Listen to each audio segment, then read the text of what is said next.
हैं बाप कथा, कोई कहते हैं लोक कथा और कोई कहते हैं दंत कथा, परंतु उन कथाओं की यहां कोई आवश्यकता नहीं है। आप कथा में तो लोग कथा मंच पर बैठ करके अपनी प्रशंसा को गाते हैं, मैं वहां गया, ऐसा हुआ, ऐसा किया, तो वो कथा क्या भगवान की कथा है।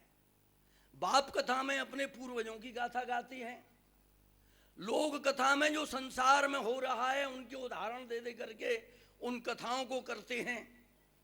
और दंत कथा तो वो है भैया जो बार बार उसको ही करते आए हैं, उसमें कहो विद्वेष भी हो जाए और जो दुनिया में सुनी है झूठी सांची कथा को मार दिया। तो ये कथा कथा नहीं है। यहाँ कथा कौन सी कथा होगी? जहाँ होगी भगवत कथा। भगवत कथा में एक विशेषता है, भगवत कथा का सीधा संबंध जो है वो हृदय से जुड़ा हुआ है। और जब तक कथा को सुनकर के हृदय में कोई परिवर्तन नहीं हो तब तक वो कथा कथा नहीं है। स्वयं नारद जी ने भक्त सूत्रों में कहा है, नाम लीला गुणादि नाम उच्चैर भाषा प्रकीर्तनम कलौ तद हर कीर्तनात्। तो कलयुग में भगवान की कथा और भगवान के नाम लीला गुणों का कीर्तन यही सार की वस्तु है। और ये सब या कथा के बीच में जो कि हृदय को आनंदित करने वाली है, सीधा जिसका अंतःकरण से संबंध है, उसमें बतलाते हैं कथा जब ही होती है जब प्राणी की हृदय से श्रद्धा होती है। श्रद्धा के बिना कथा में प्रवेश भी नहीं होता है। और श्रद्धा से जब कथा में आए तो कथा क्या चीज है? कथा तो एक अमृत के समान है। तभी तो भागवत जी में बतलाया है, निगम कल्पतरोर गलितम फलम सुकुमुखाद अमित द्रव संयुतम पिबत भागवतम रसमालयम मुहुरहो रसिका भुवि भावुका। जो कथा को कहती हैं और जो कथा को श्रवण करती हैं उन सभी को भावुक रसिक शब्दों से प्रयोग किया है। ये एक ऐसा रस है जैसे कोई आम का फल वृक्ष से तोता से कुतरा हुआ अखंड रूप से गिरे और उसमें जो स्वाद होता है, ऐसा श्रीमद् भागवत में स्वाद है। तो भैया ये कथा के लिए कहीं पीयूष शब्द का वर्णन आता है, कहीं इसको हृदया बतलाया है, कहीं सुमंगला बतलाया है, कहीं इसको शुभा बतलाया है। तो इस प्रकार अनेकों विशेषण जो हैं इस कथा के दिए हैं। तो मेरा आपसे यही कहना है कि इस कथा को केवल कान से सुन के नहीं निकालनी है, उसको हृदय में धारण करना है। हृदय में पहुंच करके ये भक्ति का अंकुर पैदा करती है और भगवत प्राप्ति कराती है और भुक्ति मुक्ति और सामर्थ्य की शक्ति और भगवान की भक्ति, ये चारों प्रकार की वस्तुओं को देने वाली श्रीमद् भागवत की ये कथा है। आप सभी से यही कहना है कि ऐसे पवित्र स्थल पे, ऐसे पुण्य युगों की स्मृति में, ऐसे सुअवसर पर आप श्रीमद् भागवत की इस कथा का रस रूप समझ करके पान करेंगे, जिससे आपका कल्याण होगा। और मैं यही आशा करता हूँ कि इसी प्रकार ये जितने भी युवा पीढ़ी के जितने भी विद्वान आए हैं, ये इसी प्रकार धार्मिक भक्ति को बढ़ाने वाले कार्यक्रमों को इस मथुरा के क्षेत्र में करते रहेंगे, जिससे भगवान की भक्ति और मथुरा की गरिमा का जो वास्तविक स्वरूप है वो सभी लोग के सन्मुख आकर के प्राप्त होगा।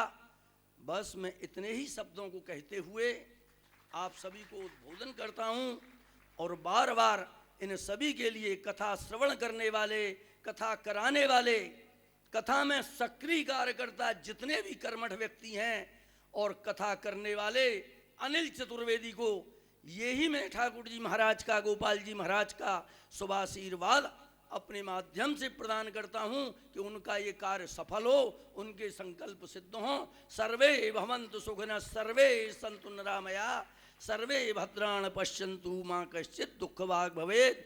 धर्मं भजस्व सततं त्यजलोकिन्दाम सेवस्व साधु पुरुषान जय काम तृष्णाम अन्यश्च दोष गुण कीर्तन मासु हित्वा सेवा कथा रसमहो नितराम पिबध्वम। कृष्णाय नमः। बोल श्री गोपाल जी महाराज की।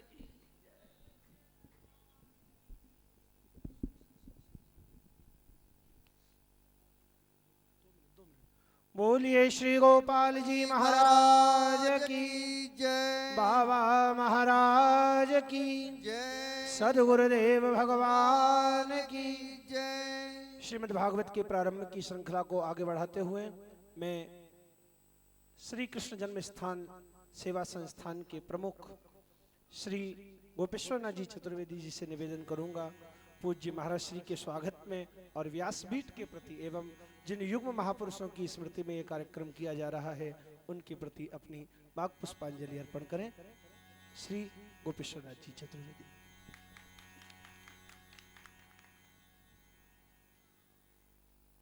परम पूज्य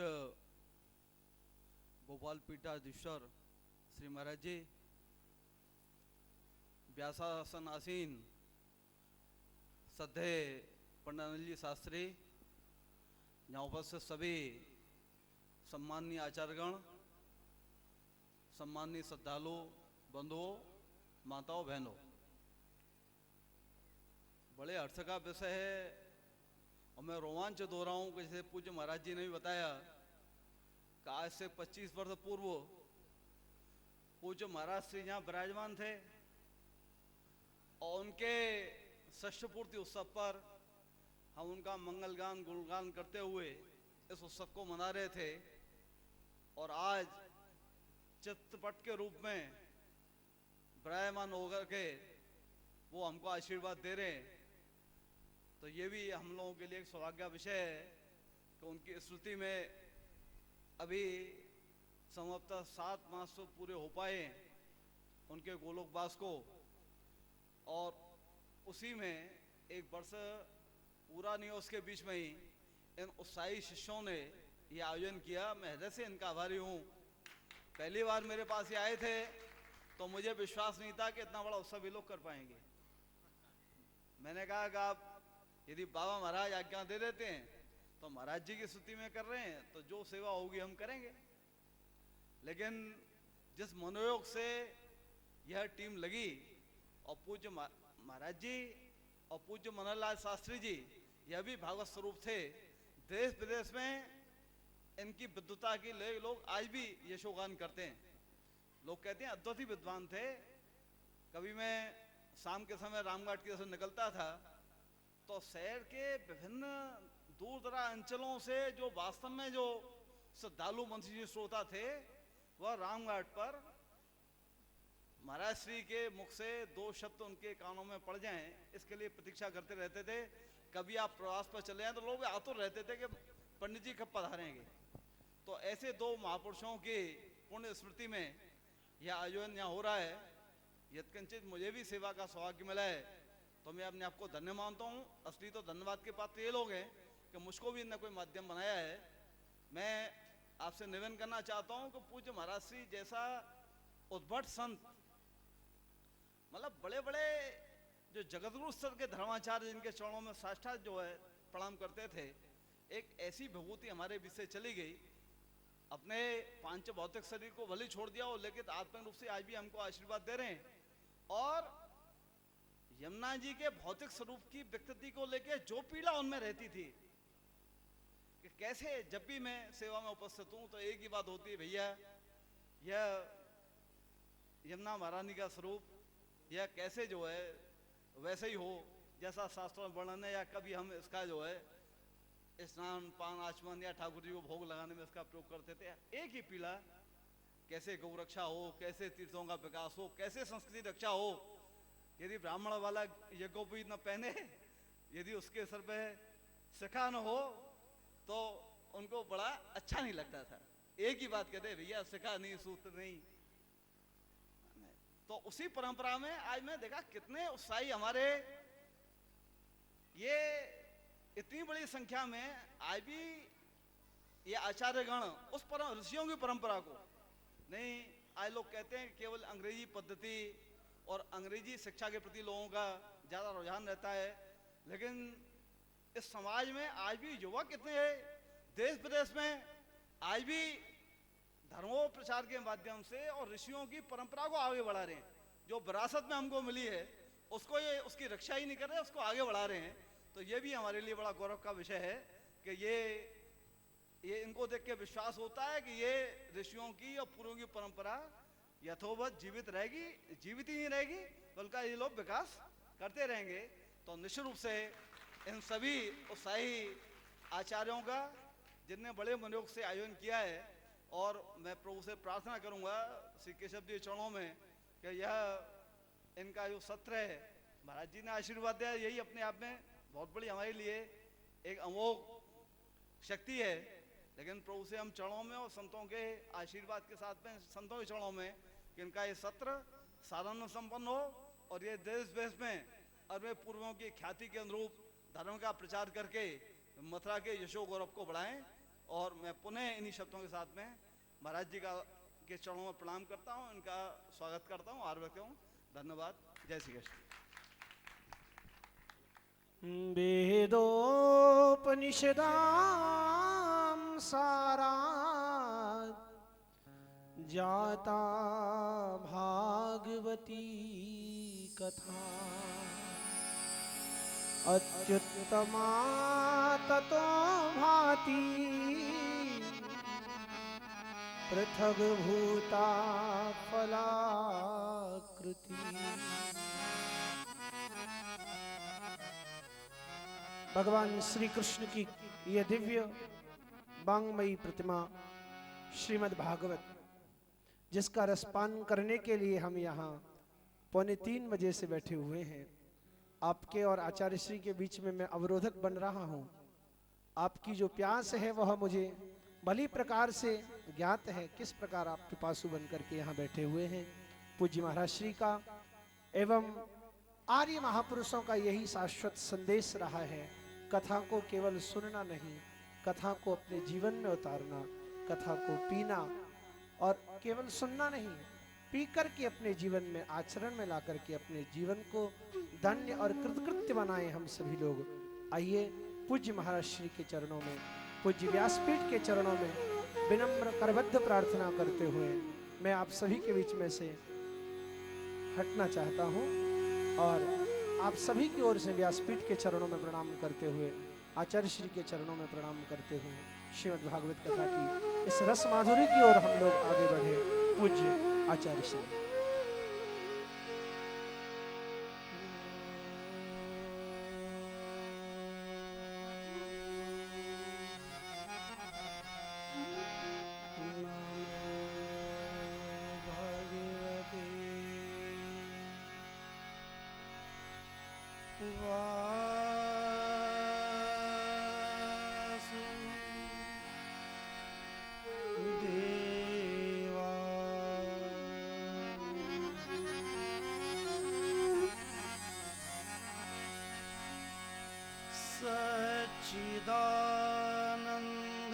सच्चिदानन्दरूपाय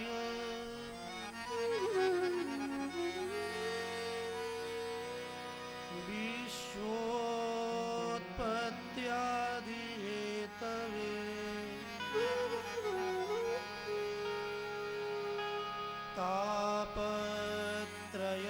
तापत्रयविनाशाय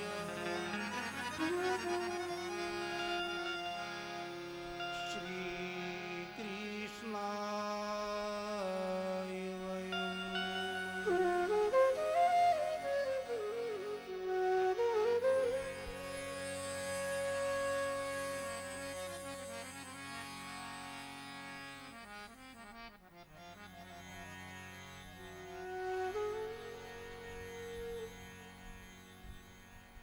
वंदनीय साक्षात कृष्ण स्वरूप श्रीमद् भागवत भगवान